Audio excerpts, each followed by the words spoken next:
Bang Tunge, dari tadi sih sebenarnya Arum ngelihat itu kerilnya Bang Kubai ada yang gandulin. Terus saya tanya, Mas, karena saya nggak lihat nih kan, saya nggak tahu. Saya tanya, Rum, emang apaan, Rum? Anak kecil 3. Si Arum dari tadi ngomong ada anak kecil 3 di tasnya itu. Sementara saya nggak ngelihat gitu.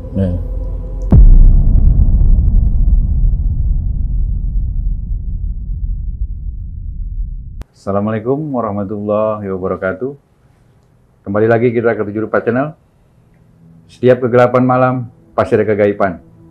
Malam ini saya Oki, Bro Arya, Mas Mandra, dan khusus untuk malam ini saya kehadiran tamu dari Mas Heru, yaitu salah satu penggemar setia 7 Rupa Channel yang selalu menanti-nantikan video-video baru 7 Rupa Channel. Beliau meminta untuk bisa hadir ikut bareng syuting dengan tim 7 Rupa Channel, terutama Bro Arya. Dan malam ini kita kabulkan. Selamat datang Mas Heru. Oke, sahabat 7 Rupa Channel. Sebelumnya saya selalu ingatkan, jangan lupa subscribe, komen, like, and share. Untuk sahabat 7 Rupa Channel, sebelum menonton cerita dari Bro Arya, tidak lupa saya pesankan makanan kecil, siapin kopi pahit, teh manis, dan semua yang bisa membuat Anda menikmati video ini sampai ketiduran. Terus tonton video ini sampai habis, dan kita selalu dengan Bro Arya dan Mas Mandra akan menghibur sahabat 7 Rupa Channel. Bro, sebelum kita mulai, buat sahabat 7 Rupa Channel yang sudah komen, saya wajib membacakannya beberapa komen yang bagus-bagus untuk membuat kita semangat, Bro ya. Tuh. Kita bacain dulu untuk 7 Rupa Channel nih. Komentar dari Fajar Saputra.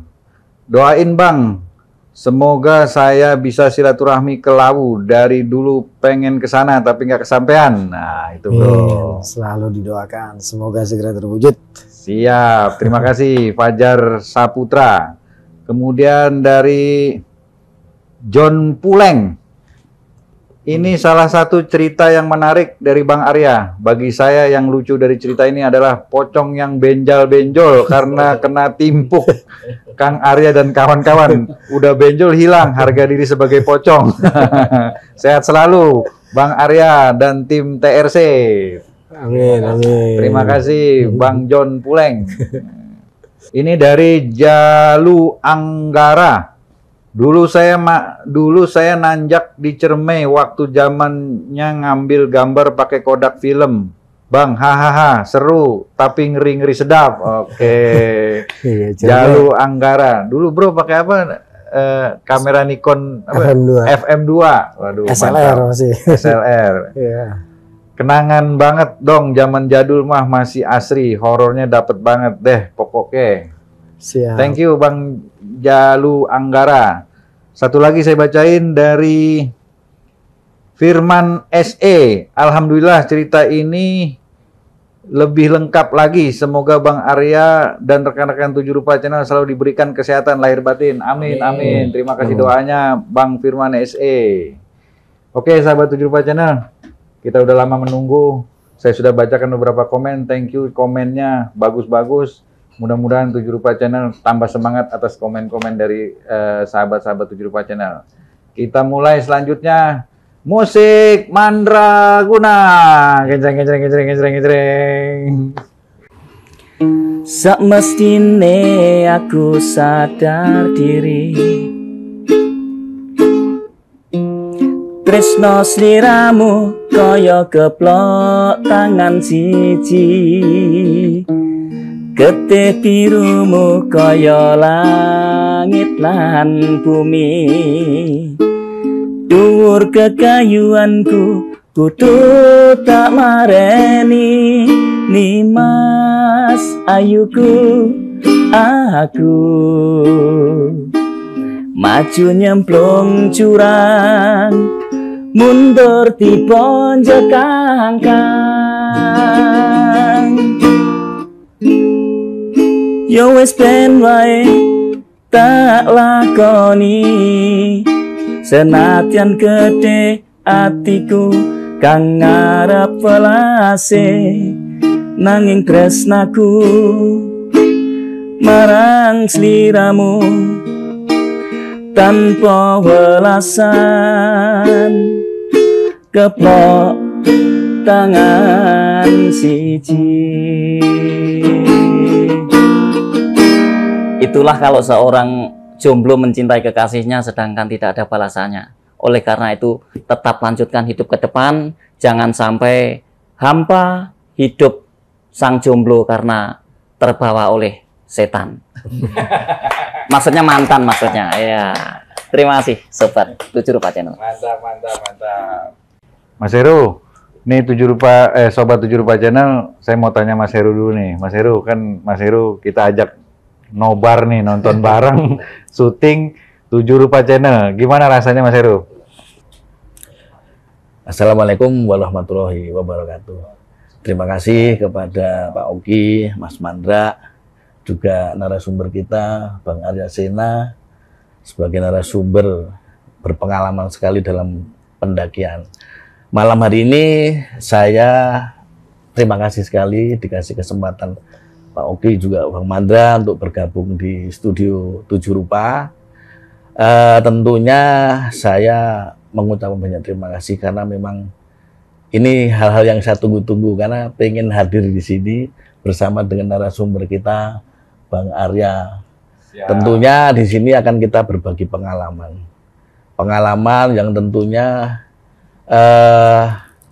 suatu edukasi bagaimana kita mendaki di gunung karena kan di situ dimensi lain yang tidak boleh kita sembrono, sombong, takabur kan gitu. Jadi kita juga harus belajar adab. Tentunya seperti itu. Demikian Pak penjelasan saya, tentunya terima kasih sekali dikasih kesempatan bisa bergabung. Oke, thank you Mas Heru udah memberikan tanggapan di channel 7 Rupa Channel ini. Tidak menunggu lama, sahabat 7 Rupa Channel yang dari tadi udah nunggu. Thank you Mas Mandra atas genjreng-genjrengnya yang menghibur menghibur sahabat 7 Rupa Channel. Sekarang kita mulai aja sahabat 7 Rupa Channel dengan cerita pendakian Bro Arya. Yang kali ini beliau akan bercerita tentang pengalaman pendakian di Gunung Gede Pangrango tahun 2001. Silakan Mas Arya. Assalamualaikum sobat-sobat TRC dimanapun Anda berada. Alhamdulillah pada malam ini lagi-lagi Allah masih memberikan kesempatan juga kemampuan untuk menceritakan pengalaman-pengalaman di masa lalu, tentunya bersama Oki, Mas Mandra, juga Mas Heru yang spesial datang pada hari ini. Jadi pendakian ini terjadi di sekitaran tahun 2001. Kalau untuk bulan tanggal saya agak lupa. Oki, Mas Mandra, Mas Heru ya. Itu sekitaran pertengahan aja lah, karena saya ingatnya saat itu saya sedang mengerjakan proyek buku tahunan sekolah. Nah, di saat kita lagi mengerjakan proyek tersebut, ya, menjelang deadline, karena memang kerjaan udah dihandle sama tim, ada rekan saya datang, Mas Mandra, oke, Mas, itu dia Belok, Jun, sama Rum. Arum lah panggilannya. Mereka minta diantarkan mendaki Gunung Gede Pangrango lewat mana aja. Yang penting bisa mendaki gunung karena budget mereka pada saat itu minim. Saya bilang oke, no problem. Mau lewat mana juga selama itu memungkinkan, ayo aja. Nah, setelah ngobrol-ngobrol, saya sampaikan ke tim saya, gimana bisa ditinggal nggak nih? Gue jalan dulu naik gunung, kerjaan bisa dihandle nggak? Aman bang. Udah finishing, tinggal cetak. Ini sih udah nggak ada teknis-teknis kita harus edit-editan lagi gitu kan. Oh, ya udah kalau emang aman, gue izin deh. Berapa hari? Ya mungkin 2-3 hari lah, namanya juga Gede Pangrango gitu kan Mas ya. Pak. Ya udah, setelah dapat persetujuan dari rekan, karena kan kita tim harus ini ya, harus koordinasi dulu ya, jangan bergerak sendiri-sendiri. Namanya bukan tim kalau kayak gitu. Udah, saya bilang ke si Belo, waktu itu perwakilan dari mereka tuh Mas. Oke, saya bilang, ya udah kapan lo bisanya? Waktu itu mereka masih bekerja di salah satu perusahaan franchise ya, yang cukup terkenal. Sebut aja McD deh. Mereka masih bekerja di situ. Akhirnya mereka cari jadwal cuti. Nah setelah beberapa hari saya dikabarkan mereka dapet tuh jadwal cutinya Mas Poki. Udah, ya udah siapin deh alat-alat. Adanya apa? Saya bilang kayak gitu. Tenda ada bang. Kompor ada. Alat dokumentasi nggak ada gitu kan. Ya udah, yang paling penting tuh peralatan untuk pribadi juga tim kalau memang ada. Logistik gimana? Logistik aman bang. Kita angkutin semua nih yang dari McD. Oh ya udah, mantap. Ya singkat kata datanglah hari H. Kebetulan ada seorang rekan saya datang pas kita mau berangkat pagi-pagi itu, karena kan mereka cutinya 3 hari cuman ya. Jadi kita on time nih pergerakannya. Pas mau jalan tiba-tiba teman SMA namanya Bayu. Saya biasa panggil dia ini Kubai. Lu mau kemana pada gitu kan? Jalan Bay, lu mau ikut? Ah ikut aku udah lama gak naik katanya. Ya udah buruan, jangan pakai lama. Kebetulan di rumah ada motor, udah pakai motor tuh. Lu packing buru-buru sini, gue tungguin. Ya udah. Udah, si Kubai ambil motor, pulang ke rumah dia, nggak nyampe sejam udah sampai lagi rumah. Ya udah, sebelum jalan kebiasaan kita biasa Mas, oke Mas, itu kita packing sambil ngecek barang-barang yang mau dibawa. Ternyata udah lengkap lah ya, semuanya udah SOP lah. Setelah yakin semuanya seperti biasalah, dari rumah saya atau rumah almarhum nenek saya tuh ke stasiun UP, dari stasiun UP sambung ke stasiun Bogor. Sepanjang perjalanan dari stasiun UP sampai stasiun Bogor lupa lah saya. Oke, Mandra. Ya lupa, maksudnya ngobrol tuh apa aja lupa lah. Cuman inget-inget kita di kereta itu terus sampai stasiun Bogor, keluar biasanya kita jalan kaki. Untuk apa sih sebenarnya Mas Mandra? Untuk pemanasan ya supaya otot nanti nggak terlalu kaget lah. Saat itu di Bogor kita kalau nggak salah nongkrong dulu. Ada yang mau dicari apa ya? Jadi agak lama ketahan di Bogor tuh. Seingat saya nih ya Mas Pandra, Mas Heru. Apalah lupa saya tuh. Ada mungkin di Kebun Raya itu kita di deket-deket Kebun Raya deket Ramayana situ. Ketahan 2 jam. Entah apa yang dicari tuh sama si Arum tuh pada saat itu. Ya udah, terus ketemu saya lupa lah. Akhirnya kita masuk Baranang siang sekitar jam 2 siang tuh. Ya, sekitar jam 2. Terus nunggu mobilnya lama. Mas Mandra. Ya udah. Ngetem lah itu mobil ada sekitar 1,5 jam ngetem sampai penuh. Namanya juga mobil Col 3/4 kan harus penuh dia, kalau nggak penuh nggak mau jalan. Baru tuh berangkat sekitar jam 2-an menuju ke titik pendakian awal kita yaitu Simpang Maleber. Karena saya tanya, budget untuk pendaftaran ada nggak? Kayaknya kurang lah bang gitu. Cuman logistik aman nih Mas Mandra, logistik rokok aman gitu kan. Oh ya udah bebas, bilang aja pengen nyelos, saya bilang kayak gitu. Ini jangan dicontoh ya rekan-rekan, soalnya jalur ini sekarang sudah tidak bisa lagi dipergunakan seperti itu, atau jalur ilegal tuh udah nggak bisa lagi karena sudah diawasi oleh apa namanya polisi perhutanan juga organ-organ yang memang ditugaskan ya untuk menjaga wilayah tersebut. Jangan coba-coba. Kalau ini dulu 2001 dah naiklah di mobil Col 3/4 ini pun saya nggak terlalu ingat Mas Mandra, Pak Oki, Mas Heru ya. Jadi ingatan saya ya itulah jalan mobil ngapain aja ngobrol-ngobrol lupa saya. Itu lewatin Puncak, turun Cibodas, lewatin Pasar Cipanas macet, lewat Cipanas kira-kira 10 menit sampailah kita ke Simpang Maleber. Itu sudah lewat maghrib kalau nggak salah Pak Oki, Mas Mandra, Mas Heru. Yaudah kita turun, istirahat, biasa duduk-duduk, sebat, cabut lagi jalan. Pokoknya kalau yang tahu Simpang Maleber itulah, saya nggak mau menjelaskan ya lokasi awalnya itu. Kita masuk ke Gapura, naik sedikit ke atas kira-kira 200 meter. Nanti kita belok ke kiri, Mas Mandra. Oke. Kita belok ke kiri, Mas Heru. Kira-kira 100 meter juga nanti kita ketemu warung. Nah, di warung inilah biasa kita melengkapi persediaan ataupun cadangan logistik kita yang belum sempat kita beli di Jakarta. Ya udah, sambil ngopi lah bisa dikatakan istirahat.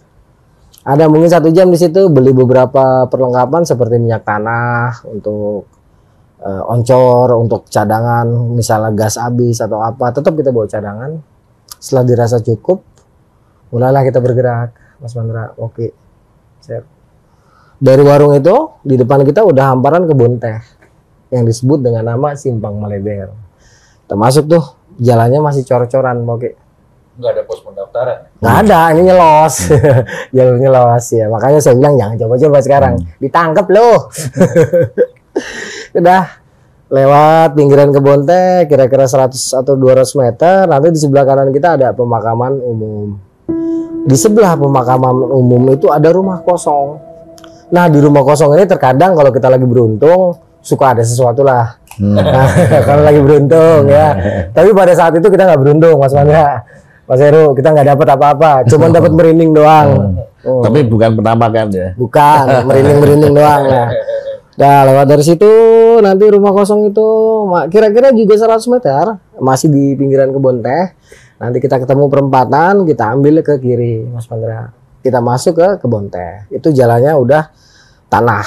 Nah, kira-kira 50 meter, nanti kita belok ke kanan, ketemu lapangan bola, nanti kita belok lagi ke kiri, kita ketemu makadam. Nah, kita jalan di makadam sedikit. Nanti begitu makadamnya belok ke kanan, belok ke kiri jauh, kita ambil yang lurus. Ambil potong di tengah-tengah kebun teh. Terus kita jalan. Kebun teh ini peninggalan Belanda. Dan saya beberapa kali mengalami kejadian aneh di sini ya. Jadi karena cukup sering saya lewat sini, ya kejadian-kejadian aneh pun jadi saya nggak sekali ngalamin. Pernah di mana saya waktu itu sama rekan-rekan, saya berjumpa dengan salah seorang rekan saya yang janji mau nyusul, tetapi sorenya dia ketabrak kereta. Nah, malamnya dia datang nyusul. Pernah itu.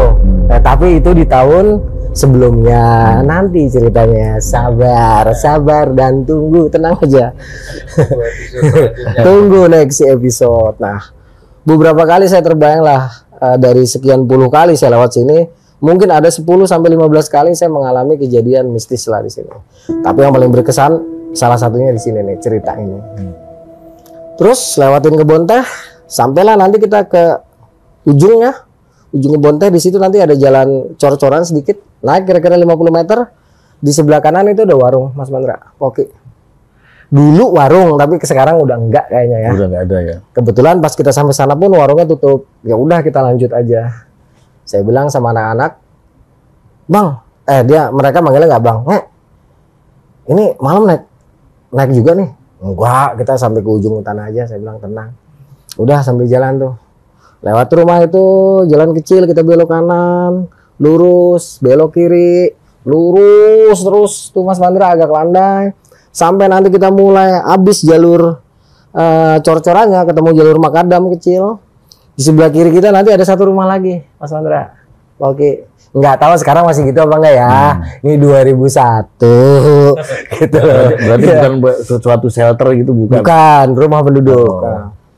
Nah, di dekat rumah si Abah teh ada curug. Curugnya cukup besar dan biasa dipergunakan untuk ritual-ritual tertentu. Karena saya sempat lihat dulu di situ ada beberapa orang sedang dimandikan dalam keadaan telanjang bulat.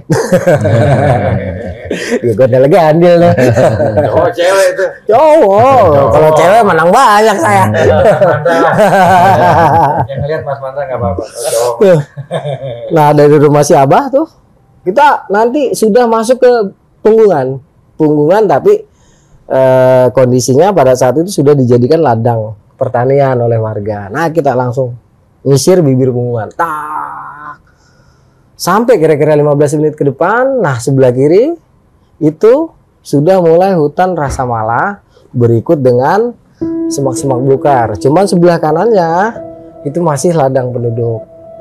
Kita terus naik kira-kira 5 menit kemudian mentoklah kita. Dulu masih sampai di situ Mas ladangnya. Oke, Mas Heru.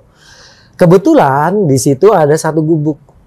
Entah gubuk itu buat naruh pupuk, entah gubuk itu buat istirahat petani, entah gubuk itu buat apalah gitu. Yang jelas pada malam itu ketika sampai di ujung perbatasan ladang warga dengan hutan rasa mala, kita dapat gubuk. Saya bilang, kalau naik malam ini jangan deh. Karena ini hutan ini terkenal dengan pusat keramaiannya makhluk goib yang ada di Gunung Gede. Ya, dimana saya pernah ngalamin dulu ya. Saya dikelilingi ribuan kalajengking. Saya dibikin nyasar di sini. Saya gendong anak kecil dengan bertaring. panjang-panjang. Saya pernah ngalamin di sini beberapa hal yang luar biasa. Dan teman-teman saya tahu semua karena pelaku-pelakunya yang sebelumnya lewat situ itu semua bercerita, wah gila lewat situ, wah gila lewat situ. Jadi udah ya, ini malam gak usah lewat situ. Nih, kecil-kecil nih, biar kata cuma 10 menit, dangerous. Very dangerous gitu kan. Bahaya nih. Bukan masalah ininya, bukan masalah seremnya gitu, tapi kita belajar dari pengalaman ya. Lebih baik kita menunda besok terang daripada memaksakan diri. Justru malah kita bertemu dengan hal-hal yang tidak diinginkan. Dah, kita masuk ke gubuk itu. Alhamdulillahnya gubuk itu Mas, oke Mas Heru, tidak sedang diisi pupuk. Kalau diisi pupuk mah, pupuknya pupuk kandang masalahnya kan. Biasa petani itu untuk bersih kayaknya baru jadi. Udah kita istirahat di situ tuh. Malam itu saya kurang apa ya? Kurang inget. Cuman kalau kata teman-teman, hawanya itu emang beda. Jadi mereka merasa tuh kayaknya dari arah hutan tuh memang rame gitu. Tetapi lagi-lagi ya tidak ada sesuatu yang spesifik lah, dalam artian hanya suara mungkin, atau hanya seperti kita ada di tengah-tengah medan listrik di mana kita merasa merinding full, tapi tidak ada yang spesifik. Beberapa kali terbangun, kita pipis bareng-bareng, nggak ada apa-apa sih. Datang pagi, kita masak untuk hemat air, berarti nasi kita jadikan di bawah sini. Sudah, karena tekniknya ada ya. Buat rekan-rekan yang mau masak di bawah, di nesting, terus nasinya dibawa ke atas tetap hangat. Tekniknya adalah, jadi setelah rapat, setelah matang nasi, Mas, kalau Mas Mandra rada malu ngomong kayak gini. Oke, Mas Heru ya. Pengalamannya ya. Itu nesting rapat, kita tutup pakai koran, kita tutup pakai jaket kita ikat plastik, kenceng rapet. Itu gue berani kasih kuping sampai 12 jam ke depan. Ketika kita buka nesting pun masih hangat itu nasinya gitu. Nah, kita masak seperti itu di bawah. Kita bikin nasi liwet ya, yang untuk dibawa kita langsung bungkus tuh. Selebihnya kita masak yang untuk kita konsumsi di situ. Selesai acara masak, makan, packing, checking, peralatan beres, mulailah kita bergerak meninggalkan ladang menuju ke hutan Rasa Mala.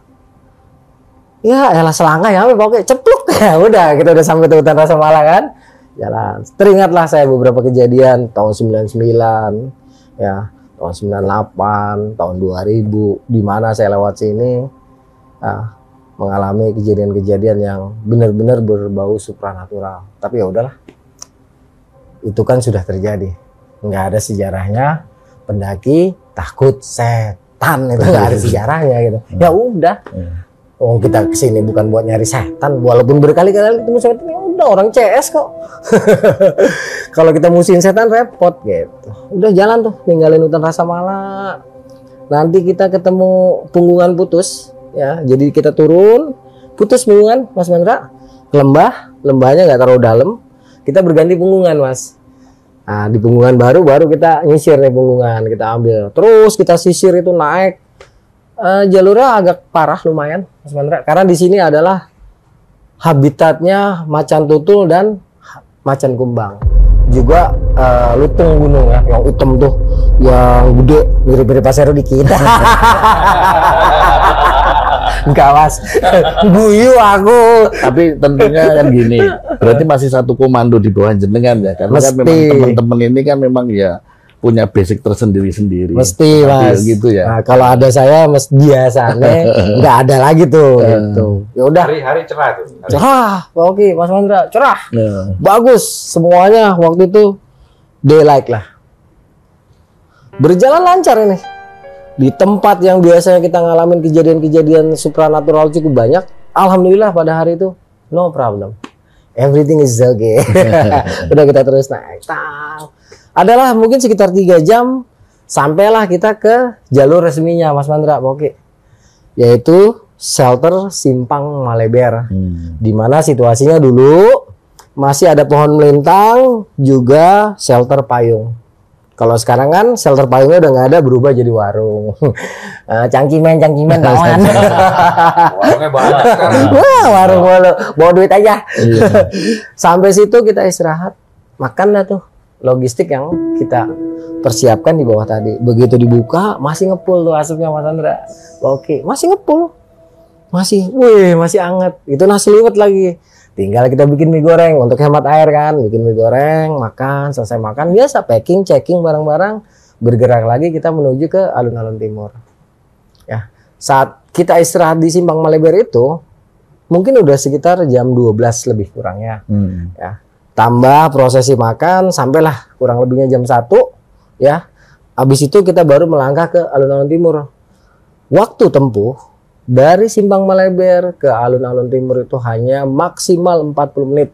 Dan alhamdulillahnya kita pun nggak jauh beda, sekitar 40 menit. Karena apa? Jalurnya neg pakai G, oke. G-nya dari sini sampai Tegal. Neg. Berarti sampai detik ini yang jenengan ceritakan belum ada keseruannya ya? Iya. Belum ini, bentar lagi sabar. Wanek tuh. Saya kebetulan kan di situ ada seorang wanita namanya Arum. Arum ini deketnya sama saya lah dalam pendakian pada saat itu. Hehehe. Jangan mikir yang kagak-kagak nih. Udah jalan teng pulang. Sampai kita di alun-alun timur itu sekitar 2:30 sore, Mas Mandra. Istirahat lagi, melepaskan lelah, sebat 2 batch. Kita lanjutkan lagi perjalanan menuju ke alun-alun barat. Sepanjang perjalanan daylight, cerah. Kita tidak pernah berpikir sebentar lagi selepas maghrib kita akan melakukan sebuah perjalanan yang di luar nalar kita. Nggak ada pernah kita mikir nih ya, gua nih ya mikir, wah ntar gua bakal ketemu setan, gua bakal nyasar nih, ih najis amit-amit, ya, amit-amit cabang renang najis gitu kan. Kagak ada, bener Mas Mandra. Baru gue denger. Kita tuh nggak pernah berpikir sama sekali. Walaupun kita beberapa kali ketemu sama demit, terus naik gunung tuh pengen ketemu demit lagi, nggak pernah Mas Mandra. Tapi ya itulah, alhamdulillah Allah kok kasih rezeki gua tuh banyak urusan kayak gini. Berapa orang sih? Cewek 1. Arum, Jun, Blok, Kubay sama saya berlima. Berlima. Dah, dia sebentar. Rip, hidung gua dulu hidungnya mau lompat ngerokok nih kayaknya. Dirokokin dulu. Bakar. Satu bat dulu lah. Sebat dulu. Pantes aja nggak mikir setan. Aman. Ada wanita cantik Iya. satu. Ada Mbak Arum dia. Ntar pertanyaan mendalam. Lanjut. Kita jalan tuh ke alun-alun timur, ya aman. Apalagi saya didampingi oleh seorang wanita yang cukup cantik lah, ya gitu kan. Jadi makin adem aja hati kan. Mau setan-setan dah. Netralisir keadaan. Paling gue yang kesetanan kan gitu. Udah. Adalah kurang lebih 40 menit maksimal kita sampai tuh di alun-alun timur. Nah, di alun-alun timur prosesi masak kita lanjutkan lagi. Kita makan berat lagi Pak Oki. Mas Mandra, Mas Heru, kita masak lagi di sini. Masak santai ya. Itu nggak taunya proses ini agak lama, sekitar 2 jam. Baru masak, makan, packing tuh sekitar 2 jam lah. Ya, kita nikmatin pemandangan dan situasi kita pada saat itu. Karena waktu itu naik sama saya, anak-anak mau naik malam kek, mau naik siang kek, ya mau naik tekek kek, pokoknya aman. Karena ngerasa ada saya pada waktu itu ya. Ini mohon maaf bukannya sombong gitu. Memang seperti itulah situasi dan kondisi kalau daki sama saya biasanya seperti emang lu sombong bro kalau sama cewek. Kalau dakinya sama cewek lu sombong. Soalnya nggak mau direbut. Ya lah enak aja. Kan gunung naik gunung. Udah tuh sekitar jam 5 akhirnya kita baru start puncak. Mas Mandra, Pak Oki, Mas Heru. Ya utak. Karena jalannya lagi-lagi neg. Pakai G Pak Oki, beneran neg. Ini jalur jalur alun-alun barat sampai ke puncak tuh walaupun nggak terlalu jauh tapi enak. Mana kita bawa keril kan? Wah, entat. Adalah mungkin sekitar 50 menit yang biasanya setengah jam maksimal kita udah sampai puncak. Nih 50 menitan. Percis 10 menit atau 15 menit lah menjelang azan maghrib kita baru sampai puncak tuh. Begitu sampai puncak, wah pemandangan bagus banget Mas Andra. Mas Heru, Pak Oki. Sunset, ya enggak? Kalah nih, puncak gede kalah nih samping saya jauh. Minggir dulu, cakep banyak nih gitu kan. Bagus. Setelah puas karena memang waktu itu kita nggak bawa alat dokumentasi satupun, ya udah kita bergerak turun menuju ke puncak bayangan. Turun kita, tang lewatin Cantigi ya, turun agak parah, masuk. Kira-kira 10 menit atau 15 menit kemudian sampailah kita di yang namanya puncak bayangan. Oke, Mas Mandra, Mas Heru. Kita istirahat dulu di sini nunggu perkiraan kita azan maghrib selesai. Karena kan azan maghrib kita cuma dengar sayup-sayup aja pada waktu itu. Setelah diperkirakan azan maghrib selesai dan kita sudah melewati waktu maghrib. Karena maghrib ini pada saat itu kita percaya adalah sebagai apa ya, sebuah pergantian dimensi. Ya, jadi dari cahaya terang ke cahaya gelap. Nah, di sini dimensinya dia abu-abu, tidak hitam, tidak putih. Kita percaya pada saat itu Mas Mandra ya. Di saat pergantian dimensi ini keluarlah makhluk-makhluk Allah dari bangsa lain yang memang ditakdirkan hidup untuk di malam hari. Nah, pergantian energi ini sangat besar biasanya sehingga banyak sekali kejadian-kejadian yang sifatnya supranatural kalau kita bergerak di saat maghrib. Makanya kita hentikan dulu pergerakan kita, Istirahat ya, rehat ya. Setelah dirasa cukup mulailah kita bergerak. Turun nih, tang. Nih, dari puncak bayangan ke satu pos yang namanya tanjakan setan atau sekarang dikenal tanjakan rantai. Kalau turun itu hanya 15 menit. Pak Oki tentu tahu, ngerti tanjakan setan. Mas Mandra juga tahu, Pak Heru tahu ya. Itu nggak terlalu jauh. Tapi pada saat itu saya turun ental jalan. Terus biasa sih awalnya. Cuman hampir 1 jam kok saya belum melihat yang namanya tanjakan setan, Mas Mandra, Pak Oki. Kira-kira lewat Badal Isya, saya bilang break dulu. Break. Nyampe gitu. Iya, saya bilang break dulu kok. Hati saya nggak enak nih. Si Kubai kan pernah. Kok nggak nyampe-nyampe ya? Lu mau enak gandeng cewek aja gitu kan. Saya bilang, pala lu peang.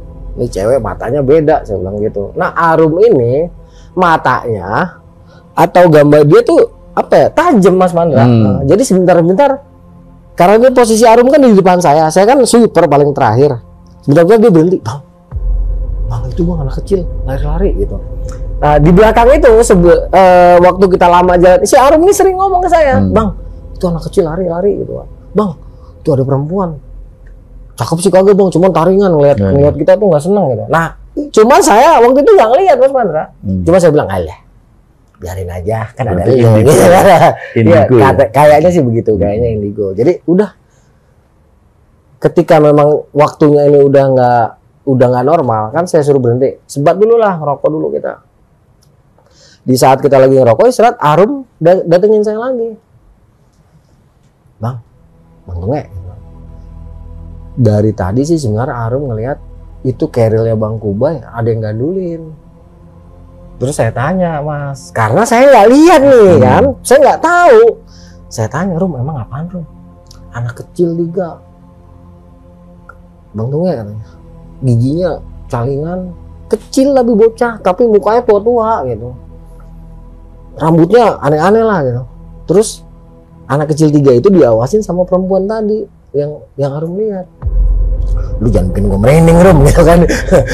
Serius Bang. Nah, si Arum ini kenapa berani cerita sama saya? Karena kan dia tahu saya tuh banyak pengalaman seperti itu, Mas. Betul ya. Untungnya ceritanya menjenengan doang.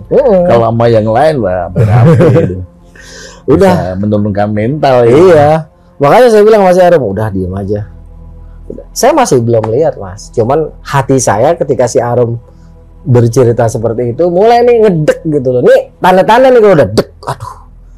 Ini bentar lagi nih biasanya gitu. Kayak udah ada kodenya gitu kan. Udah, Bay, cabut Bay. Jun, lu depan Jun. Lu tasi Jun, tasi belo di depan tuh. Bay, si gue Bay, gue di depan.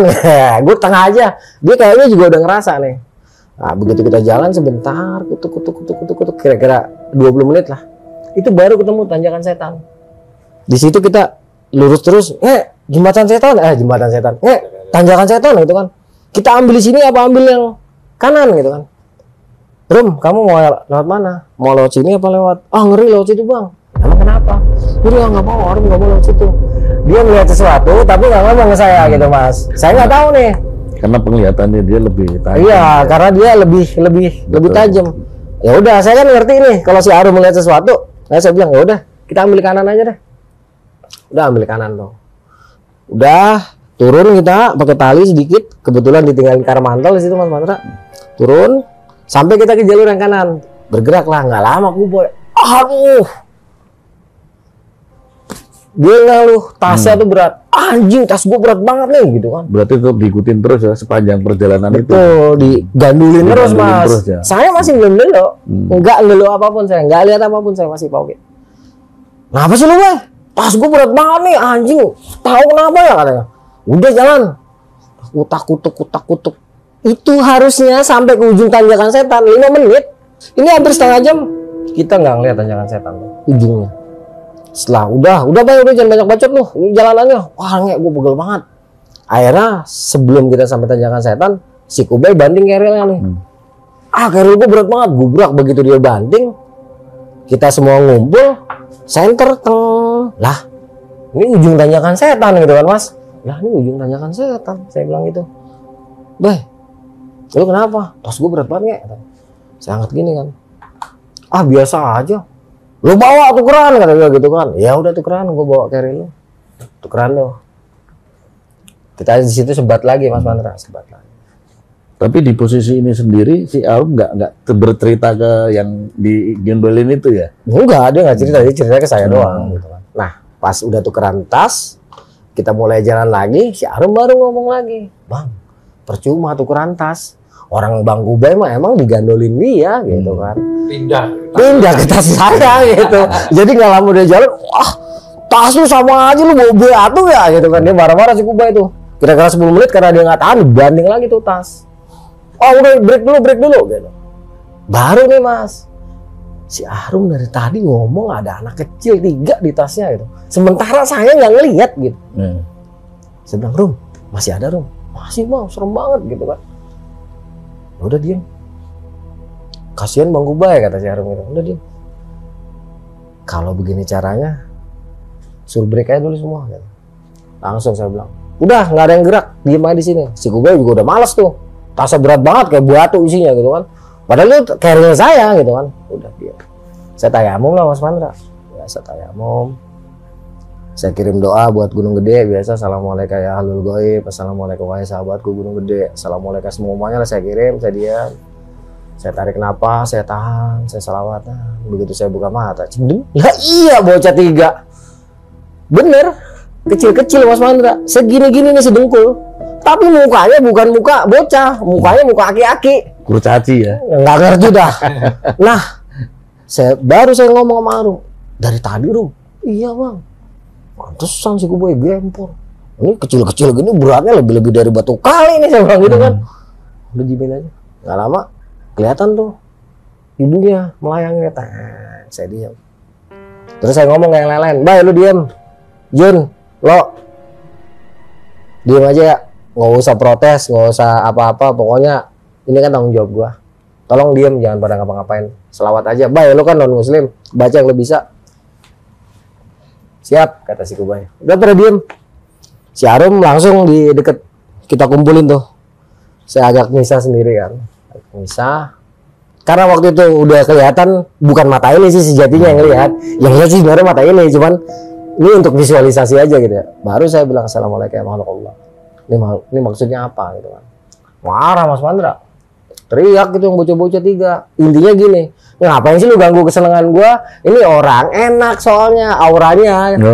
Auranya gua digandulin tuh enak gitu. Jadi si ibunya belain tuh bocah 3. Bocah 3-nya marah-marah ke saya. Intinya nggak ada percakapan ini, nggak ada. Intinya gini, saya tahu.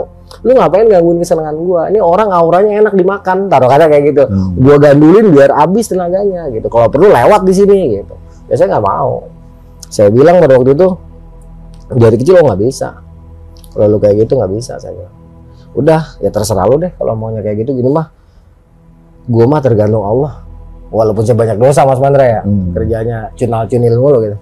Udah, saya diam, saya selawatan. Saya samperin nih si Gubay. Itu tasnya itu kan kita selalu bawa garam Mas Mandra. Saya taburin garam. Terus si Gubay udah paham tuh, dia udah ngerti. Udah lu diem, saya bilang gitu. Diem udah lu. Saya balur-balurin ya kan. Terus yang lain pakai deh sebisanya, saya bilang gitu. Buat syarat aja. Ini bukan masalah garamnya, saya bilang gitu. Garam adalah garam ya, yang fungsinya sebagai bumbu masak. Tetapi saat garam ini diisi dengan sesuatu, dengan izin Allah dan atas syafaat Kanjeng Nabi, maka garam ini bisa menjadi senjata untuk kita yang bisa kita gunakan untuk melindungi diri dari makhluk Allah yang lain. Bukan masalah garamnya, kalau Mas Mandra tahu lah gitu. Ini hanya sebagai siloka aja. Udah selesai itu, makhluk-makhluk itu udah nggak berani tuh Mas Mandra. Nggak berani lagi deketin Gubay, nggak berani lagi deketin kita orang. Hanya berjalan di Nyambi. ya di sekeliling kita lah. Pokoknya nggak kadang di kiri, kadang di kanan, kadang di atas. Suka-suka mereka aja. Namanya mereka nggak punya bobot kan. Jalan, aku takut. Saya ingat waktu itu sempet nanya sama Arum, jam berapa? Jam 8 bang. Puncak Bayangan sampai ujung bawah tanjakan setan 2 jam nonsen. Cuma saya diam, udah jalan. Udah jalan Mas Mandra. Sejak gangguan itu sampai nanti kita ke Kandang Badak jam 1 malam. Jam 1 malam oke Mas Mandra. Iya, lama banget. Jam 1 malam.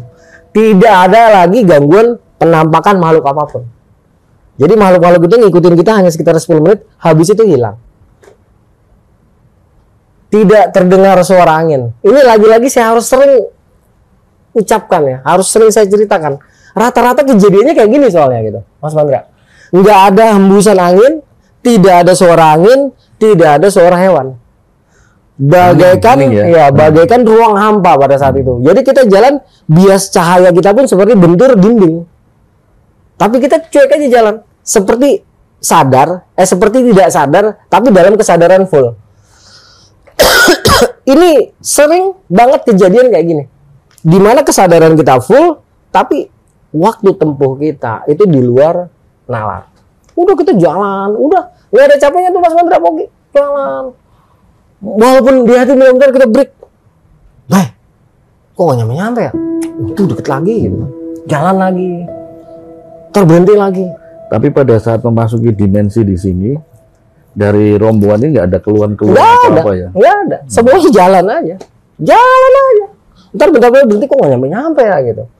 Terus. 2 jam juga udah nyampe. Nggak nyampe Pak Oki kalau udah dari situ. 40 menit sampai. Nggak dari Puncak Bayangan. Puncak Bayangan itu maksimal 2 jam, itu udah lama banget. Makanya saya kutuk. Udah, tapi kita nggak berpikir macam-macam, udah jalan aja lah. Jalan. Yang kita ingat, semuanya mungkin ingat adalah di mana kondisi situasi pada malam itu seperti saya bilang tadi. Bias cahaya eksenter kita arahin kemana aja seperti terbentur dengan dinding yang tidak terlihat Mas Mandra. Tapi kita nggak merinding, ya kita ngerasa ya udahlah jalan gitu kan. Nanti baru benar-benar kita punya kesadaran full begitu sampai Kandang Badak. Di Kandang Badak itu nggak ada tenda kalau nggak salah, atau ada 1 tenda. Ya begitu sampai Kandang Badak turun, kita belok ke kiri arah ke Mata Air Mas Mandra, buka tenda kan. Terus tanya lagi sama Rum, jam berapa? Jam 1 bang. Astagfirullahaladzim. Jam 1. Jam 8. Dari maghrib Pak Oki saya Puncak Bayangan. Terus dari jam 8 itu start dari ujung tanjakan setan. Saya bilang astagfirullahaladzim, wah nggak beres. Saya tanya, udah deh sekarang nggak usah pakai taran-taran, saya bilang kayak gitu. Lu pada ngerasain apaan sepanjang di jalan? Kalau si Gubay kan udah jelas. Nah tadi waktu gua kasih garam lu pada ngerasain apaan? Merinding doang sih nggak. Nah pas setelah itu jalan ke depan, enggak sih kayaknya normal aja. Jadi mereka teman-teman saya ngerasa jalan itu gitu. Hanya saja jarak tempuhnya, waktu tempuhnya jadi abnormal. Jadi panjang. Iya, jadi 4 jam lebih kan dalam arti. Maksudnya yang harusnya 2 jam itu kan jadi lebih banget. Kita jadi 6 jam itu kan, ini udah nggak logis. Ya udahlah kita nggak mau habis pikir, nggak mau banyak pikiran lah. Malam itu masak, saya tiduran sama si Arum di dalam. Anak-anak makan bang, makannya udah matang mie gitu kan. Instan matang makan. Tidur lagi. Sepanjang tidur itu seingat saya memang terdengar suara seperti orang-orang ngobrol. Tapi ya karena kita udah capek, Mas Mandra, Oki, Mas Heru, ya udah kita cuekin lah, tidur. Sempat saya dibangunin sekali sama si Arum karena dia mau Pepsi, saya temenin sebentar, masuk lagi dalam, tidur lagi. Nah itu rencana kita kan pagi-pagi sekitar jam 6 kita udah harus setar ke Puncak Pangrango karena kita kan bawa beban nih. Kita nggak mungkin lewat Cibodas, soalnya kan kita nggak tiketan, nggak bayar, alias mendaki gelap gitu kan, walaupun aslinya nggak gelap-gelap amat. Pagi itu ternyata kita kesiangan semua, Mas Mandra, Poki, Mas Heru. Kita bangun sekitar jam 7 atau setengah 8. Ya udahlah, saya bilang, udah kita jangan sampai kemalaman di jalur Cisarua, saya bilang kayak gitu. Ini jalur lebih edan daripada jalur yang biasanya dilewatin anak-anak, saya bilang gitu. Edan apanya bang? Edan kondisi treknya, turun aja 7 jam, saya bilang kayak gitu. Makanya kalau bisa kita buru-buru. Ya udah, terus gimana nih bang? Ya udah, sekarang kita masak di sini, makan di sini, nanti selebihnya untuk di Mandalawangi kita makan yang udah di sini. Nah itu prosesi masak sekitar sejam lah Mas Mandra, Poki, Mas Heru. Sekitar sejam selesai, kita makan seadanya, gula merah segala macam, telur, selesai, berangkat kita. Balik lagi ke arah Puncak Gede, ketemu pertigaan, kita ambil ke kanan. Landai, datar, turun, naik sedikit, datar, belok kiri, naik landai, naik landai, net pakai G. Itu kurang lebih 3 sampai 4 jam kita habiskan waktu di pendakian tersebut. Dari sekitar jam 8 akhirnya sampai puncak itu sekitar jam 12 siang. Iya, karena memang berat, kita bawa beban. Biasanya kan kita tinggal barang di kandang badak. Terus kita naik, untak, break, jalan break, emang berat banget bawaan kita. Sampai Puncak Pangrango sepi tuh, nggak ada orang. Dulu Puncak Pangrango masih tertutup, Poki, Mas Mandra, Mas Heru. Pasti tau lah yang naik tahun segitulah.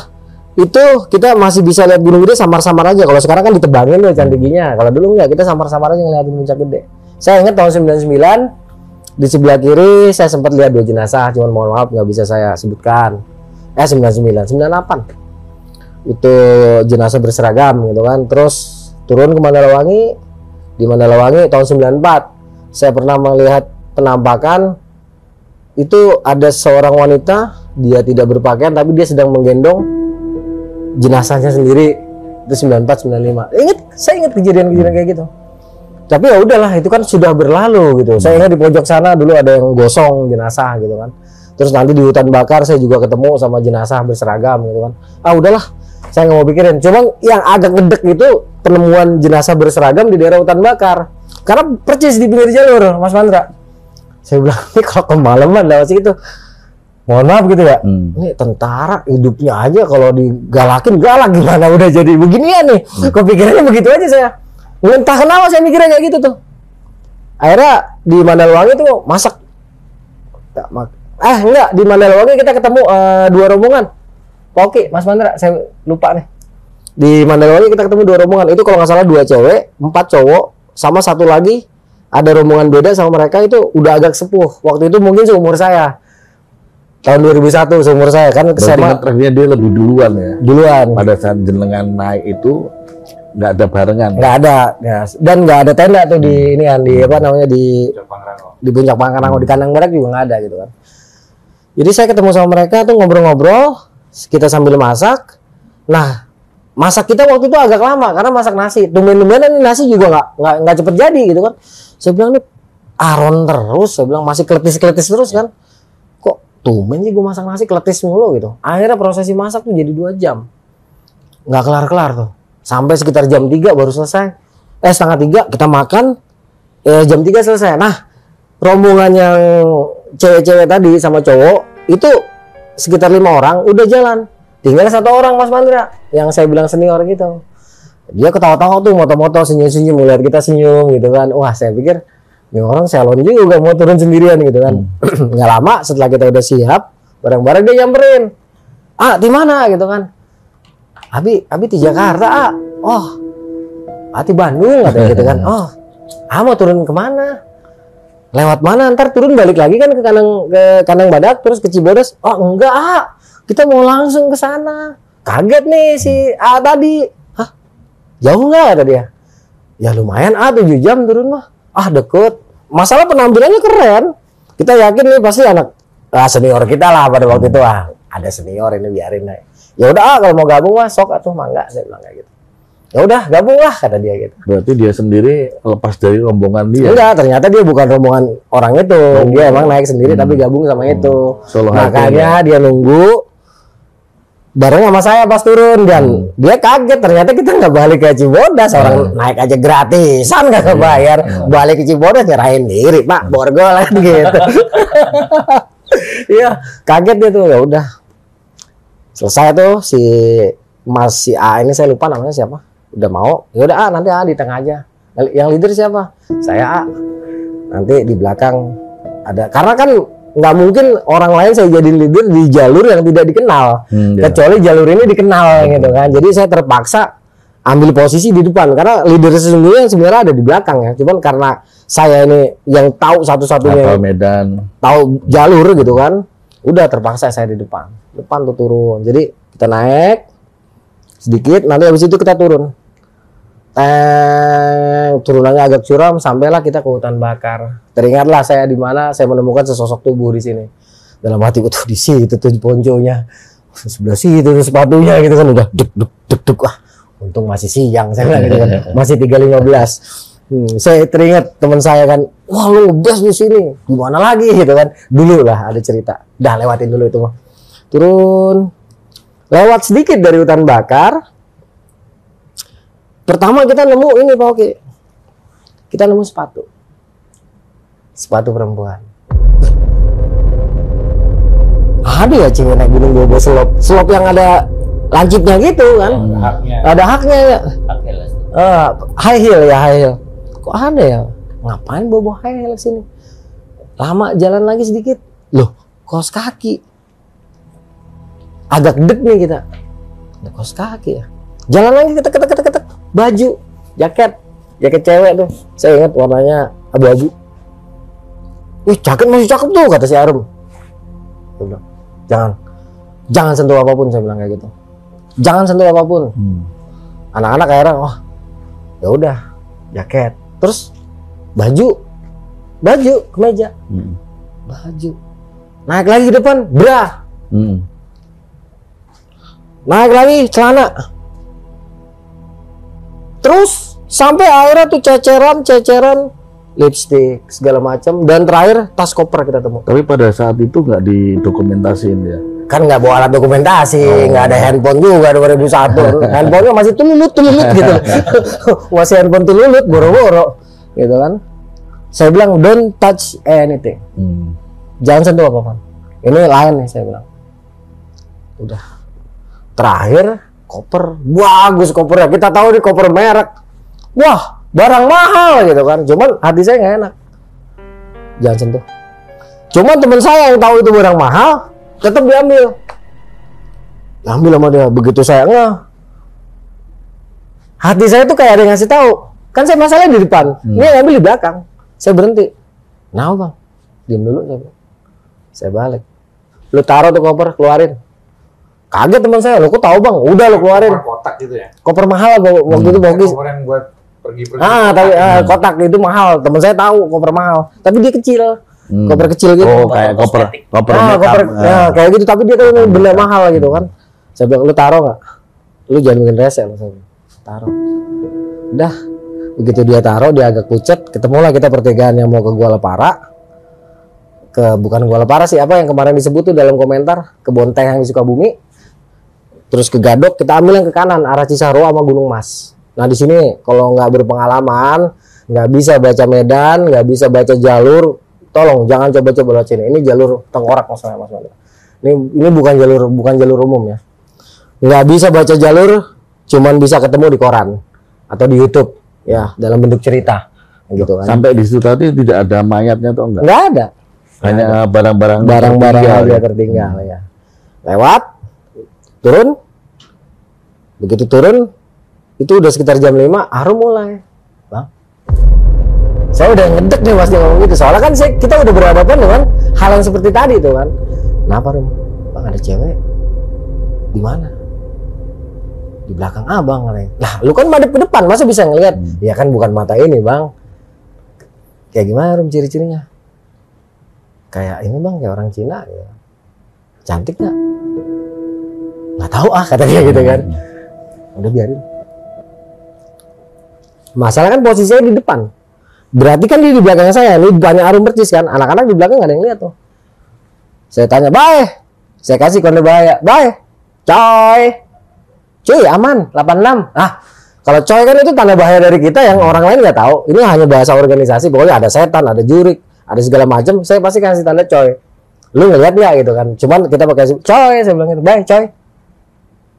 Dia nyautnya nggak yoi. Kalau dia nyautnya yoi, berarti memang ada. Nah dia bilang aman 86 kata dia. Hah? Berarti kan nggak lihat kan? Iya. Berarti lihat si Arum doang nih. Arum yang lihat, saya juga merinding kan. Jalan sekira setengah jam, masih seperti itu perasaan saya sampai nanti maghrib nih datang. Maghrib datang, gelap lah. Udah biasa kalau maghrib itu kita istirahat dulu, Pak Oki, Mas Mandra, Mas Heru, kita istirahat dulu. Saya tanya lagi, "Coy." Si Kubenya intinya, "Cuy." Lah, bukan yoi, pokoknya coy itu harus yoi gitu. Kalau dia yoi itu berarti lihat gitu. Itu pasangan. Dia ini cuy itu aman juga kodenya gitu. Nah, ini masih cuy nih. Oh, aman berarti. "Serius nih, Bay? Cuy. Enggak yoi." "Enggak, cuy," kata dia gitu kan. "Oh, ya udah gitu aman." Saya tanya, "Rum, udah enggak, Bang? Udah enggak ada." Oh, pantas gua udah enggak terlalu merinding. Udahlah. "Bang, gimana, Bang? Posisi kumaha?" "Wah, masih sanggup lah, enak," gitu kan si A yang dari Bandung teh. Di tengah posisi. Di tengah dia. Jadi prinsip kita gini, Pak Oki. Siapapun dia, saat dia sudah bergabung sama kita, maka dia adalah tim kita. Anggota. Dia adalah mata rantai hidup yang harus kita jaga. Soalnya nanti si abang ini, si A ini akan membuat ujian yang besar sekali dalam perjalanan. Dimana si A ini nanti, tunggu ya, sebentar lagi gue ceritain. Jadi apa namanya? Setelah maghrib itu kode aman masih. Saya bilang, "Bay, lu depan." "Ogah," kata dia. Lah kan cuy, nggak yoi kan. "Gua ogah, lain hawanya," gitu kan. Ini jalur nggak pernah dilewatin orang kecuali tentara sama pendaki-pendaki yang udah pro lah gitu kan. "Depan lu." "Wah, gua tengah aja tuh, main lu di tengah." "Harusnya lu depan, gua belakang nih. Gua nggak pernah anak-anak." "Kagak, gua kagak mau. Gua mau dibilang pengecut, bodo amat," kata dia gitu. Tapi kita ngomongnya pelan-pelan, Mas, agak ngejauh gitu kan. Ya udah, si Arum bilang, "Rum, aman?" "Enggak, Bang." "Ya udah, kamu di belakang abang aja." Kode yang lain, "Jun, lo gimana, aman?" "Aman, Bang." Mereka belum cerita nih. Mereka belum cerita. Di saat itu mereka belum cerita apa yang mereka rasakan. "Aman, bener aman nih." "Aman." "Oke, gini. Kalau lu merasa udah tertekan, lu rolling aja posisi ya. Jadi misalnya yang paling belakang nih udah ngerasa takut banget, rolling nih yang di depan. Nanti kalau yang ini udah takut lagi, rolling aja dulu terus gitu sampai lu nanti terbiasa. Soalnya gue nggak bisa di belakang nih posisi. Nggak ada yang bisa di depan soalnya gitu. Oh ya udah. Oke, jalan. Gerak. Udah nyala tuh, Mas, senter segala macem. Jalan. Sepanjang perjalanan, mulai dari lepas maghrib sampai ke Badalisa, perasaan sih aman-aman aja, Mas. Tuh, kutuk. Nah, di pertengahan jalur itu kan udah gak ada pos ya, Mas ya. Jalur itu udah nggak pakai pos, namanya jalur liar gitu kan. Mulai nih, saya ngeliat satu titik putih, ada merah-merahnya, setitik aja. Dia tuh bukan centul ya, jadi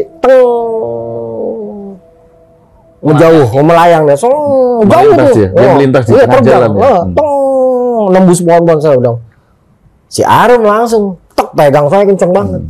"Bang, jangan jalan dulu," gitu kan. "Kenapa?" "Kan jauh." Saya bilang gitu, "Jauh. Jangan diem dulu. Udah break."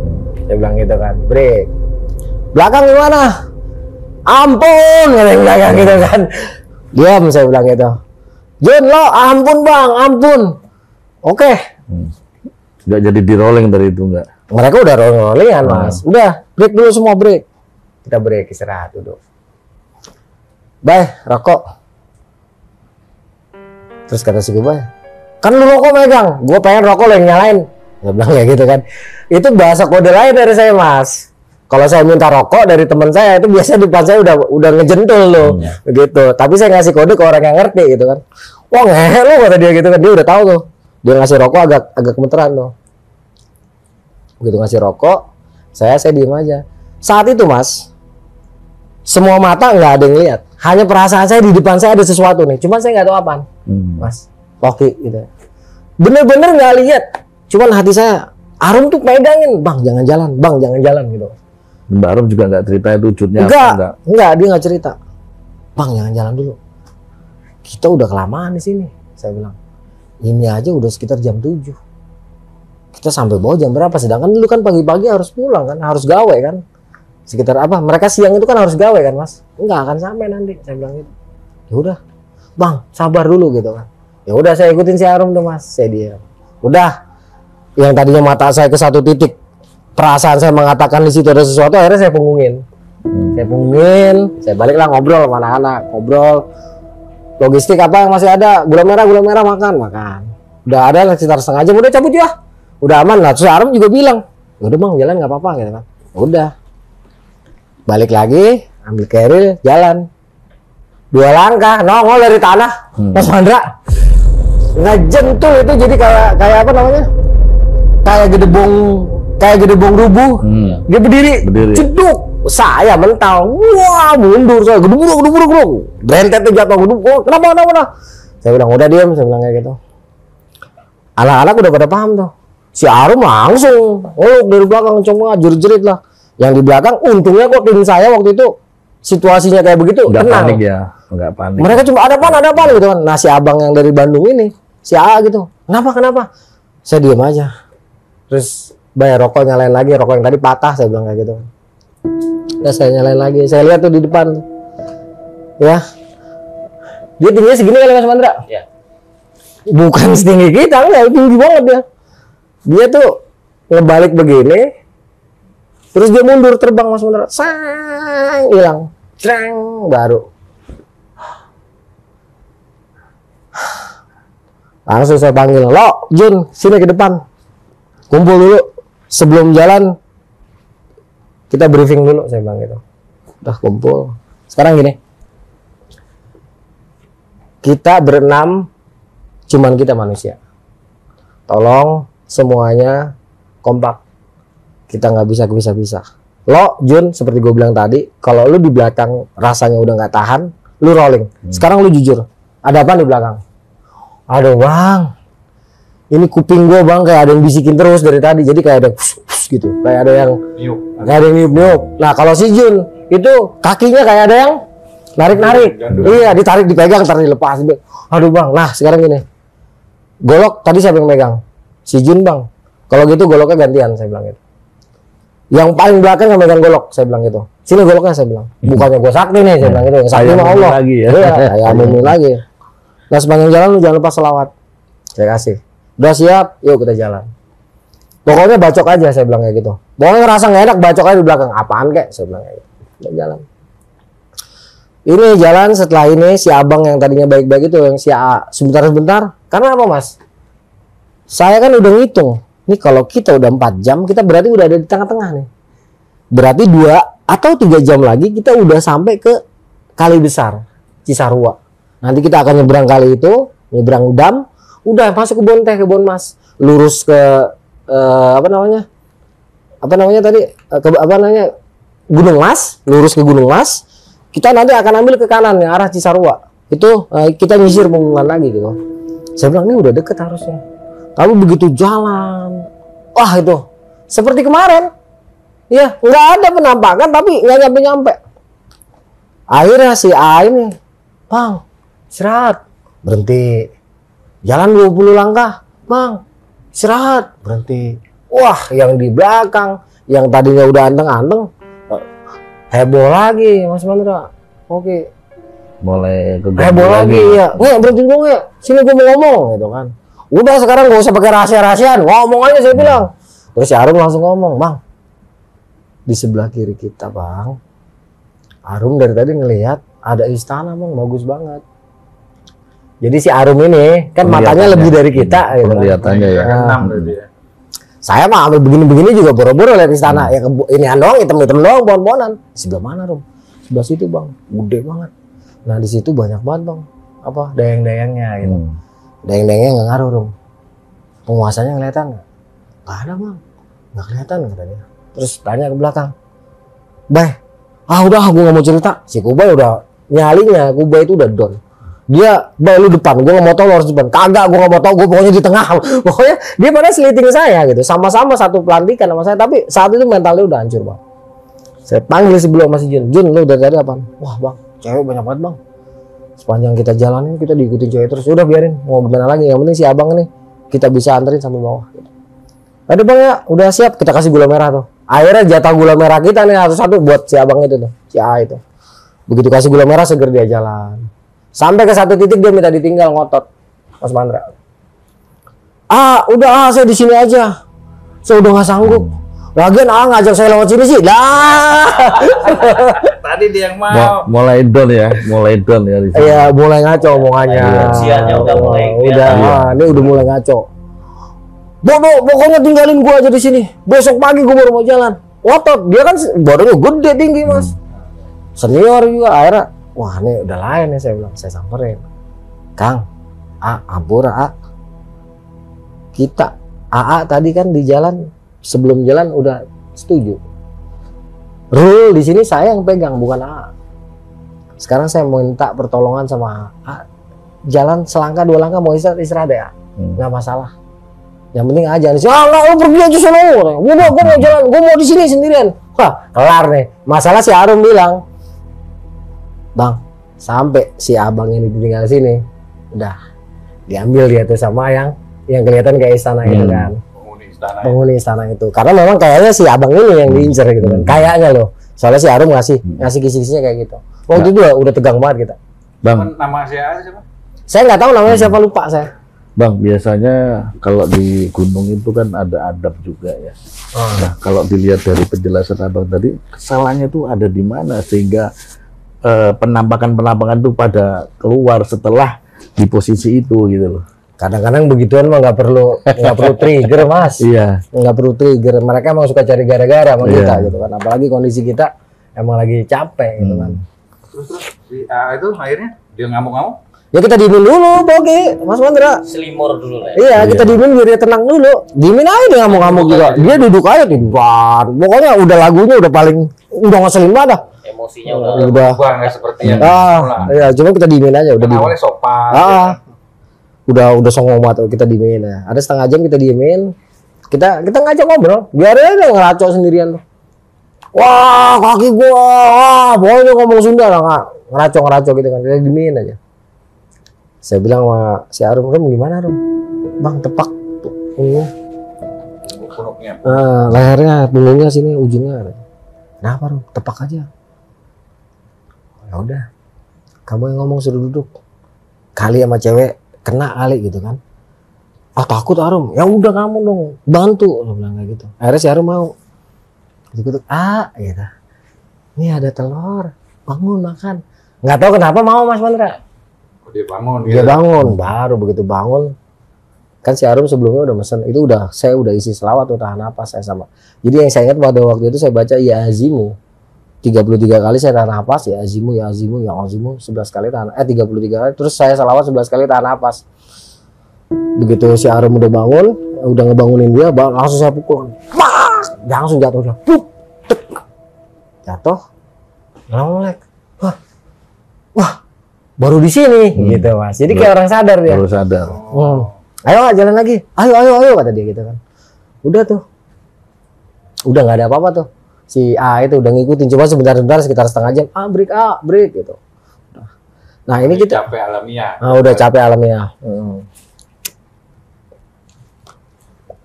Udah kita jalan. Sepanjang perjalanan itu menjelang nanti jam 4:30 pagi, Pak Oki. 4:30 pagi Mas Mandra. Harusnya kita sampai situ jam 2 paling lambat. Ini 4:30 pagi. Baru saya nih. Saya colek si Arum. Rum, itu yang maksud kamu. Abang ngeliat gitu kan. Iya Rum, sebelah kiri kan. Ustaznya gede. Pilarnya gede-gede banget dari marmer. Iya Bang, itu di situ.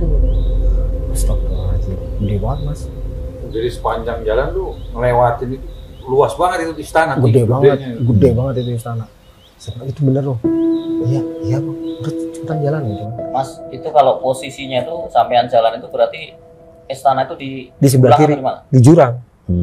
Sepanjang jalan itu jurang, emang merinding nih saya juga. Itu memang jurang karena jalur Cisarua itu pinggirannya emang jurang mas, pinggirannya full kita melipir bibir punggungan, tapi dia langsung lembah gini, punggungannya tajam dia. Makanya saya bilang itu sepanjang jalan, begitu menjelang sampai kali, kita seberangin kali, baru saya ngeliat apa-apa mas. Nah di kali ini ada satu tenda saya ingat, mereka lagi bakar-bakaran, kaget ngeliat kita, wah wani-wanian gitu kan, berani-beranian gitu kan, itu orang situ, wani-wanian malam-malam lewat kene gitu kan, emang kenapa? Kita mah kemalaman, bukan sok-sokan. Astagfirullah kata mereka, udah sini dulu, udah kita mampir dulu ke situ, dikasih tuh kopi teh. Saya berpikir udah selesai mas Mandra, oke. Mas Heru, karena udah 4:30, udah terang. Ya. Itu saya di situ mungkin sekitar 10 menit lah ya. Saya tanya semuanya gimana? Ini depan kita udah kebun teh. Ya kita tinggal lewat hutan sedikit, landai, nanti naik. Itu ketemu kebun teh. Kita lurus ke Gunung Mas, kita belok kiri ke Cisarua. Cisarua 40 menit lagi lah. Kalau Gunung Mas paling setengah jam kita udah sampai pinggiran jalan puncak, saya bilang kayak gitu. Ya gimana ntar lah katanya, kumahangke lah gitu. Anak-anak juga gimana lu dong ya, terserah, yang penting kita sampai ke apa namanya, ke kebun teh dulu. Ya udah kalau gitu cabut lagi, sebentar lagi nih sampai. Saya jalan dulu nih sama Arum. Sampailah saya di pondokan seng yang rusak di kebun teh. Saya ucapin selamat sama Arum lah, kasih cipika-cipiki dikit. Udah nggak lama anak datang. Begitu udah sampai situ kan nanti yang ke kiri itu ke Cisarua, lurus ke Gunung Mas. Saya tanya, mau lewat sini apa sini? Sini sekitar sejam lebih kurangnya. Kita lewatin kebun teh, ladang penduduk, ujung aspal, turun ketemu Cisarua. Tapi kalau kita lurus, ini kebun teh, kita ikutin makadam, kita ketemu jalan puncak. Deketan mana? Ya deketan sini sih. Ya udah ambil sini aja deh bang. Itu udah sekitar jam 5.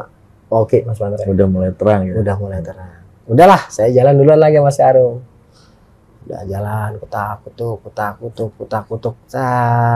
Sampailah kita sekitar 5:30 itu di pinggiran jalan aspal puncak. Begitu sampai si Belok, si Kuba ya masih Jun baru najis, nggak bakal gue balik lewat sini lagi katanya. Tadi sepanjang jalan kayak ini di sini di kebun teh ada dia gitu kan. Di kebun teh ada dia. Itu gue pikir lu berdua sama si Arum kan. Soalnya di depan kita percis. Ya begitu kita ikutin ya, pas mau masuk sini toto pada melayang terbang gitu kan. Percis saya katanya. Cuman menjelang sampai ke gerbang keluar ke Gunung Mas, terbang mereka ngilang ceng. Nah kalau si AA itu ngeliat kok pagi-pagi udah ada yang manen teh gitu. Pasti gelap-gelap. Iya nonsen kan, masa pagi-pagi gelap? Tadi udah ada yang kerja metikin teh, udah nggak mungkin banget, nonsen. Lah mau dibayar berapa gitu kan? Jadi begitu udah sampai di pinggir jalan raya, barulah kebongkar semua. Bay, lu kenapa lu kagak mau di depan, kagak mau di belakang? Anjing, di depan gua di depan lu percis, kata dia nih. Di depan lu percis, mulai lepas kita ketemu barang-barang cewek itu pocong ya, tapi pocong cewek dia ngeliatnya. Tapi di perjalanan sini nggak ada yang ketinggalan jauh gitu, nggak ada ya? Nggak ada orang kita. Rapat dari berarti. Nggak ada, kita nggak ada sistem tinggal-tinggalan tuh nggak ada mas. Karena kita punya sistem mata rantai kehidupan. Si Kuba itu kenapa dia nggak mau di depan, nggak mau di belakang karena itu. Oke, Mas Mandra. Dia selalu ngerasa dan terkadang bisa ngeliat itu ada pocong perempuan di depan saya terus. Kalau si Arum ini jangan ditanya, dia mah udah semuanya kelihatan. Nah jadi benda-benda ini nih menurut si Arum begitu di bawah ini adalah orang pesugihan.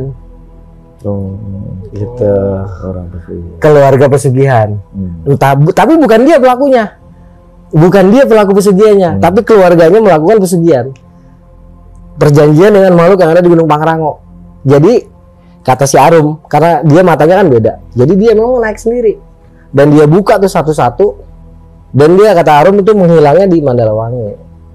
Hilang. Ini penjelasan Arum dari sisi batinnya dia. Kalau saya emang nggak tahu Mas Mandra, bener-bener nggak ngerti saya. Udah si Arum cerita itu, si Jun sepanjang jalan juga dia bilang sepanjang jalan kaki gue ditarik-tarik kayak gitu kan. Jadi kayak ada yang megangin, diseret-seret gitu kan, ntar dibacok baru hilang.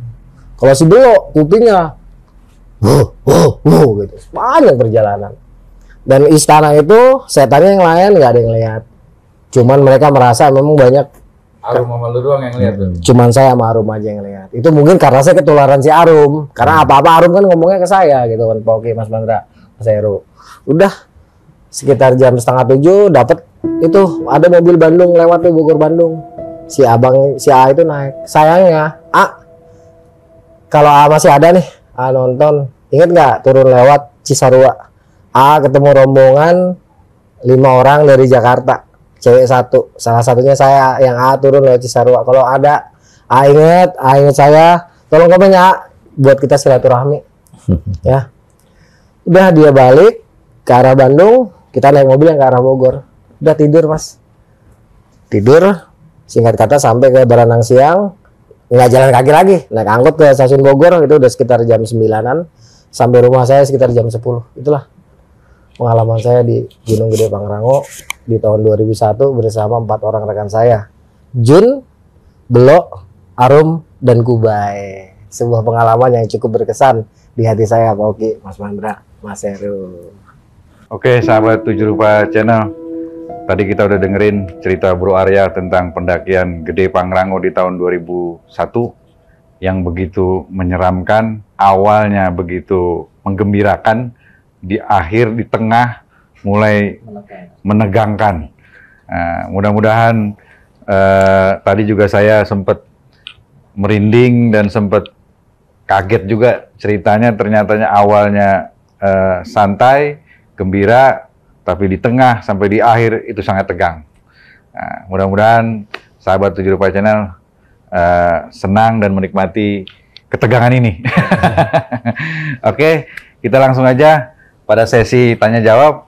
Dan kali ini karena ada tamu, Mas Heru yang dari Jakarta Selatan, saya akan coba Mas Heru untuk diberikan kesempatan seluas-luasnya dalam sesi pertanyaan ini.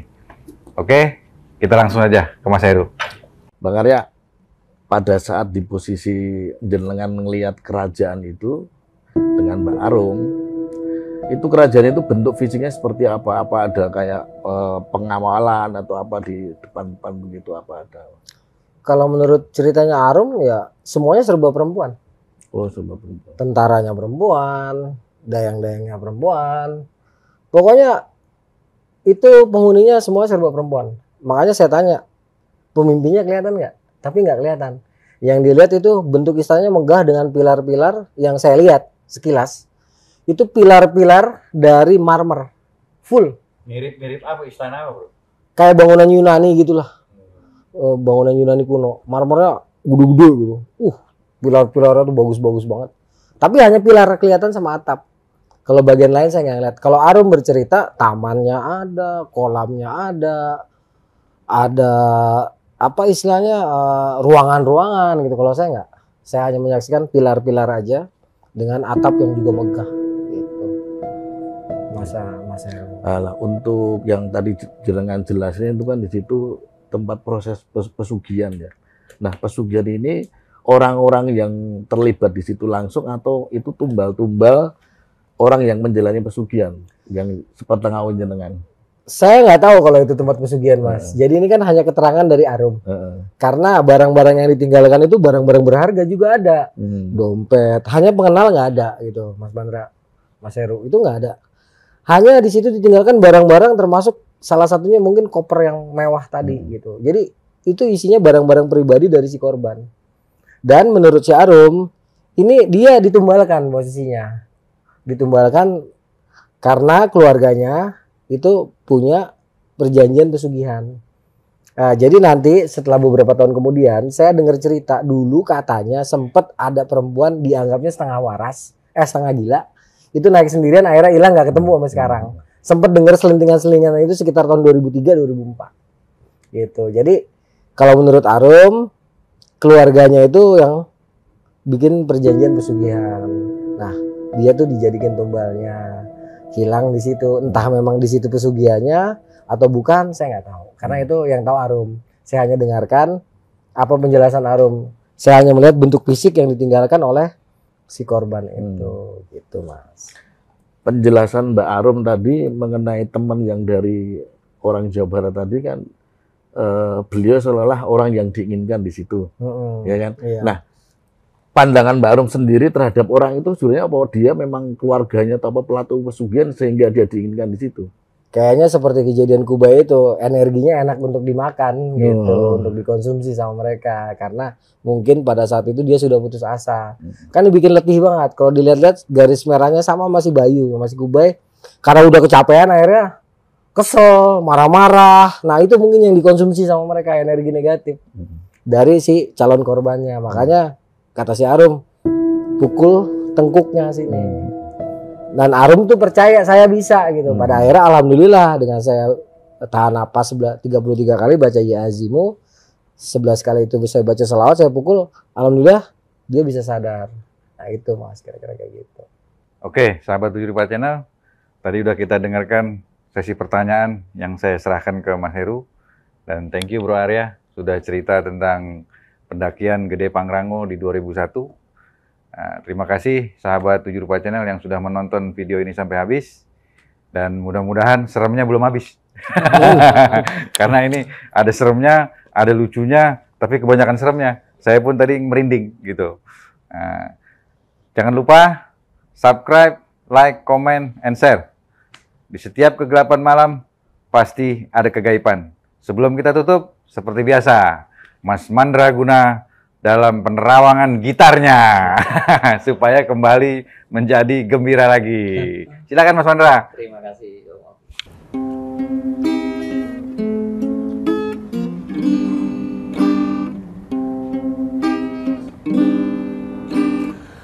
Lingsir wengi peteng mrambat bawana, cahya rembulan kemulan mega, angin semilir pedhot tansah rinaksa, anggugah angen kang lelana, jumingkat krekal sinawang wanodaya, mesem nyawang sun kang laku, alus ngagandeng asta tanpa tinolak, mabur nite cahya lang-lang bawana, mabur nite cahya lang-lang bawana.